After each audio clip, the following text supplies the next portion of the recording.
ಈಗ ನಾನು ಕೇಳೋದೇನು ಅಂತಂದರೆ ರಮೇಶ್ ಸರ್ ಅವ್ರಿಗೆ ನೇರವಾಗಿ ಕೇಳ್ತೀನಿ. ಇವಾಗ ಏನು ಇದು ಸಾರ್ವಜನಿಕ ಶೈಕ್ಷಣಿಕ ಅಂತ ಸರ್ವೆ ಮಾಡ್ತಿದ್ದೀರಾ, ಇದರಲ್ಲಿ ನಿಮ್ಮದೇ ಆದಂಥ ಒಂದು ಅಪ್ಲಿಕೇಶನ್ನ ಇದು ಮಾಡಿದ್ದೀರಾ, ಒಂದು ಮೊಬೈಲಲ್ಲಿ ಆ್ಯಪ್ನ ಇದು ಮಾಡ್ಕೊಂಡು ಮಾಡ್ತಾ ಇದ್ದೀರಾ. ನಾನು ಹೇಳೋದೇನು ಅಂದರೆ ಕೆಲವೊಂದು ಬೆಂಗಳೂರಲ್ಲೇ ಕೆಲವು ಕಡೆ ನೆಟ್ವರ್ಕ್ ಇಶ್ಯೂಸ್ ಇದೆ. ಇನ್ನು ಕೆಲವು ಈ ರಾಜ್ಯ ಅಂತ ಮಾಡೋದ್ರಿಂದ ಈ ಹಳ್ಳಿಗಳ ಕಡೆ ಎಲ್ಲ ನೆಟ್ವರ್ಕೇ ಸಿಗಲ್ಲ. ಹೇಗೆ ಇದನ್ನು ಕಂಪ್ಲೀಟ್ ಮಾಡ್ತಾ ಇದ್ದೀರಾ?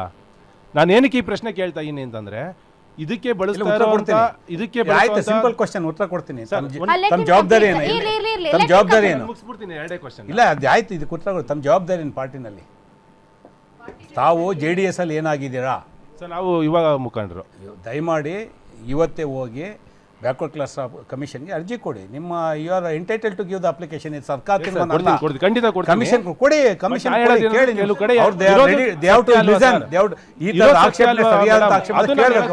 ಮತ್ತೆ ಇನ್ನೊಂದೇನು ಅಂತಂದ್ರೆ ಅದಕ್ಕೆ ಖರ್ಚು ಮಾಡುವಂತ ಖರ್ಚು ಬಂದು ನಮ್ಮ ಜನಗಳ ತೆರಿಗೆ ಹಣದಿಂದಾನೇ ಖರ್ಚು ಮಾಡ್ತಾ ಇರೋದು. ಇದನ್ನ ಸುಮ್ಮನೆ ಇದು ಪರಿಪೂರ್ಣವಾಗಿ ಆಗಲ್ಲ ಮೇಡಮ್. ಏನಕ್ಕೆ ಅಂತ ಇವಾಗ ನಾನು ಹೇಳೋದಲ್ಲ, ಕೆಲವು ಕಡೆ ನೆಟ್ವರ್ಕೇ ಸಿಗ್ಲಿರೋ ಕಡೆ ಇವ್ರು ಹೇಗೆ ಮಾಡ್ತಿದ್ದಾರೆ. ಅದಕ್ಕೆ 425 ಕೋಟಿನೂ ಸುಮ್ಮನೆ ನಷ್ಟ ಅಲ್ವಾ? ಬಾಬಾ ಸಾಹೇಬ್ ಅಂಬೇಡ್ಕರ್ ಅವರು ಆಗಿನ ಕಾಲದಲ್ಲೇ ಮೀಟಿಂಗಲ್ಲಿ ಅವರ ಹುದ್ದೆಯನ್ನು ಮಂತ್ರಿ ಪದವಿಯನ್ನು ರಿಸೈನ್ ಮಾಡಿರೋದು ಇದೇ ಹೆಣ್ಮಕ್ಳಿಗೋಸ್ಕರ. ಇವತ್ತು ಅವರು ಒಂದು ಈಗ ಎಲ್ಲ ಪಕ್ಷದವರು ಒಂದು ಇಬ್ಬರು JDS ಅವರು ಮತ್ತು BJP ಅವರು ಅವ್ರಿಗಿದೆ ಏನು ಸಾಮಾಜಿಕ ಈ ಶೈಕ್ಷಣಿಕ ಈ ಸಮೀಕ್ಷೆ ಬೇಕಾ? ನಾನಂತೀನಿ ಯಾಕೆ ಬೇಡ.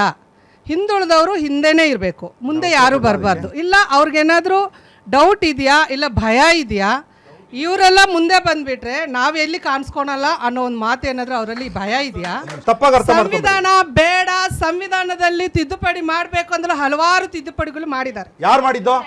ಯಾರು ಮಾಡಿರೋದು? ಮಾಡಿದ್ದೀರಿ. 106 ತಿದ್ದುಪಡಿಗಳಲ್ಲಿ 86 ತಿದ್ದುಪಡಿಗಳನ್ನ ಕಾಂಗ್ರೆಸ್ ಸರ್ಕಾರ ಮಾಡಿದ್ದು. 47 ತಿದ್ದುಪಡಿ ತಂದು ಈ ಸಂವಿಧಾನಕ್ಕೆ ಅವಮಾನ ಮಾಡಿದ್ದು ಅಪೋಸಿಷನ್ ಲೀಡರ್ಸ್ ತಿದ್ದುಪಡಿ ತಂದವರು ಇವರು. 42ನೇ ಅಮೆಂಡ್ಮೆಂಟ್, 43ನೇ ಅಮೆಂಡ್ಮೆಂಟ್ ಗೊತ್ತಾ ನಿಮಗೆ? ನಾನು ಯುವ ಕಾಂಗ್ರೆಸ್ ಹರ್ಷ ಅಂತ ಅಂದ್ಬಿಟ್ಟು BJP ಅವ್ರಿಗೂ JDS ಅವ್ರಿಗೆ ನೇರ ಕ್ವಶನ್. ಯಾಕಪ್ಪ ಅಂತಂದರೆ ಇವರು ಈಗಿನ ರಾಜ್ಯ ಸರ್ಕಾರ ಶೈಕ್ಷಣಿಕ ಮತ್ತು ಸಾಮಾಜಿಕ ಸಮೀಕ್ಷೆ ಅಂತ ಏನು ಮಾಡ್ತಿದೆಯಲ್ಲ, ಇವ್ರೇನು ಮಾಡ್ತಾವ್ರೆ, ಇವರು ತೊಟ್ಲು ತುಗ್ತಾವ್ರೆ. ನಾವು ಅದನ್ನ ಒಪ್ಕೊಂಡಿದೀನಿ ಅಂತ ಅಂತವ್ರೆ. ಯಾಕಂತಂದ್ರೆ ಅವ್ರಿಗೆ ಒಪ್ಕೊಳಕ್ ಆಗ್ತಿಲ್ಲ. JDS ಆಗ್ಲಿ BJP ಆಗ್ಲಿ ಈ ವಿಚಾರವನ್ನ ವಿರೋಧ ಮಾಡ್ತಾ ಇಲ್ಲ. ನೀನ್ ತಪ್ಪು ತಿಳ್ಕೊಂಡಿದ್ದೀರಪ್ಪ, ಅದನ್ನ ಮಾಡ್ತಾ ಇಲ್ಲ. ನಾವು ಮಾಡುವಂತ ಈ ವಿಧಾನ ಇದೆಯಲ್ಲ, ಮಾಡುವಂತ ವಿಧಾನ ಸರಿ ಇಲ್ಲ, ಮಾಡುವಂತ ವಿಧಾನ ಸರಿ ಇಲ್ಲ. ಸರಿಯಾದ ನೀವು ತರಬೇತಿ ಸರಿಯಾಗಿ ಕೊಟ್ಟು ಇವ್ರು ಎಷ್ಟೇ ಟೀಕೆ ಮಾಡ್ಲಿ ಸರ್ ಮೇಡಮ್, ಆದ್ರೆ ಟೀಕೆಗಳು ಸಾಯ್ತವೆ, ಕೆಲಸಗಳು ಯಾವತ್ತೂ ಉಳಿತವೆ ಮೇಡಮ್. ನಾನು ಓಪನ್ ಆಗಿ ಹೇಳ್ತೀನಿ. ಕಾಂತರಾಜ್ ವರದಿ ಅವರು ತಗೊಂಡಿಲ್ಲ, ಮತ್ತೆ ಮುಂದೆ ಇವಾಗ ಮಧುಸೂದನ್ ನಾಯಕ್ ಅವರ ವರದಿನೂ ತಗೊಳ್ತಾರನ್ನ ನಂಬಿಕೆ ನನಗಿಲ್ಲ. ಅಶೋಕ್ ಗೌಡ್ರು ಸರ್ ಹೇಳ್ತಾರೆ ಏನೇ ಇಲ್ಲಿ ಇವಾಗ ಏನು ನಡೀತಾ ಇದೆ ವಾಸ್ತವದ ಬಗ್ಗೆ ಹೇಳಿ ಅಂತ ಅಂದ್ರೆ ಹೋಗಿ 1923 33ಗೆ ಹೋದ್ರೆ ವಾಸ್ತವದಲ್ಲಿ ಸಮೀಕ್ಷೆ ಉಪ್ಪಿನಕಾಯಿ ಹಾಕಿದ್ದೀರಾ?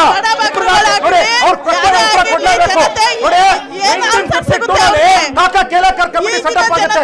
ಕಾಕಾ ಕೇಲೇಕರ್ ಕಮಿಟಿನಲ್ಲಿ OBCಗೋಸ್ಕರ ರಿಸರ್ವೇಶನ್ಗೋಸ್ಕರ ರೆಕಮೆಂಡೇಶನ್ ಮಾಡ್ತಾರೆ. ಆ ರೆಕಮೆಂಡೇಶನ್ ಮಾಡಿದಾಗ ವುಮೆನ್ಗೂ ಸಹ ರಿಸರ್ವೇಶನ್ ಕೊಡಬೇಕು. ಅವ್ರ ಪರಿಸ್ಥಿತಿ ನೆಹರು ಏನ್ ಮಾಡಿದ್ರು ಗೊತ್ತಾ? ಕಸದ ತೊಟ್ಟಿಗೆ ಹೆಸರು ಕಾಕಾ ಕೇಲೇಕರ್ ಕಮಿಟಿ. ಕ್ವಶನ್ ಮಾಡಿದ್ದಾರೆ, ಉತ್ತರನೂ ತಗೋಬೇಕು. ಎಲ್ಲಾ ಕಸದ ಬುಟ್ಟಿಗೆ ಹಾಕಿದ್ರೆ ಅಶೋಕ್ ಸರ್ ಇವತ್ತು ನಿಂತ್ಕೊಂಡು ಈ ಡಯಾಸ್ ಅಲ್ಲಿ ಮಾತಾಡಕ್ ಆಗ್ತಾ ಇರಲಿಲ್ಲ. ಹಿಟ್ಲರ್ ಆಳ್ವಿಕೆ ಕಾಂಗ್ರೆಸ್ ಯಾವತ್ತೂ ಮಾಡಿಲ್ಲ, ಇವತ್ತು ಮಾಡ್ತಾ ಇರೋದು ಹಿಟ್ಲರ್ ಆಳ್ವಿಕೆ ಇದೇ BJP. ನಮ್ಮಂತವ್ರ ಹತ್ರ ನಾವು ಬರೋ ಅಗತ್ಯನೇ ಇಲ್ಲ. ನಮ್ದು ಇನ್ಕಮ್ ಟ್ಯಾಕ್ಸ್ ಅವ್ರ ಹತ್ರನೇ ಇರುತ್ತೆ, ನಮ್ಮ ಲ್ಯಾಂಡು ಅವ್ರ ಹತ್ರನೇ ಇರುತ್ತೆ, ನಂಗೆ ಏನು ಓದಿದ್ದೀನಿ ಅದು ಎಲ್ಲ ಅವ್ರ ಹತ್ರನೇ ಇರುತ್ತೆ. ಸುಮ್ಮನೆ ಯಾಕೆ ಟೈಮ್ ವೇಸ್ಟ್ ಮಾಡ್ತಾರೆ? ಇವ್ರು ಯಾರ ಹತ್ರ ಹೋಗ್ಬೇಕು? ಯಾರ ಹತ್ರ ರೆಕಾರ್ಡ್ಗಳಿಲ್ಲ, ಎಲ್ಲೋ ಹಳ್ಳಿಗಾಡಲ್ಲಿರ್ತಾರೆ, ಕಾಡಲ್ಲಿರ್ತಾರೆ, ಆದಿವಾಸಿಗಳಿರ್ತಾರೆ, ಅಲೆಮಾರಿಗಳಿರ್ತಾರೆ, ಏನೂ ಇಲ್ಲ ಅವ್ರ ಹತ್ರ. ಅಂತರ ಹೋಗಿ ಅವರನ್ನು ಅವರು ಉದ್ಧಾರ ಮಾಡಬೇಕು. ನಮ್ಮ ಹತ್ರ ಬಂದು ಏನು ಮಾಡ್ತಾರೆ, ನಮ್ಮ ಕತೆ ನಾವು ನೋಡ್ಕೋತೀವಿ.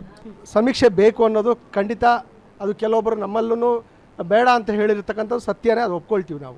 ಬಟ್ ನಮಗೆ ಇಲ್ಲಿರ್ತಕ್ಕಂಥ ನಮ್ಮ ಮಾಜಿ ಉಪಮುಖ್ಯಮಂತ್ರಿ ಡಾಕ್ಟರ್ CN ಅಶ್ವತ್ಥನಾರಾಯಣ ಅವರು ಪ್ರೆಸ್ ಮೀಟ್ ಮಾಡುವಾಗ ಇಲ್ಲ ಅವ್ರದ್ದು ಏನೇ ದುರುದ್ದೇಶ ಇದ್ದರೂ ಸಮೇತ ನಾವು ಸದುದ್ದೇಶದಿಂದ ಅದನ್ನು ಸ್ವೀಕಾರ ಮಾಡೋಣ. ಇವತ್ತು ಜಾತಿ ಗಣತಿ ನಡೀತಾ ಇದೆಯಲ್ಲ, ಸಮರ್ಪಕವಾಗಿ ಖಂಡಿತ ನಡೀತಾ ಇಲ್ಲ.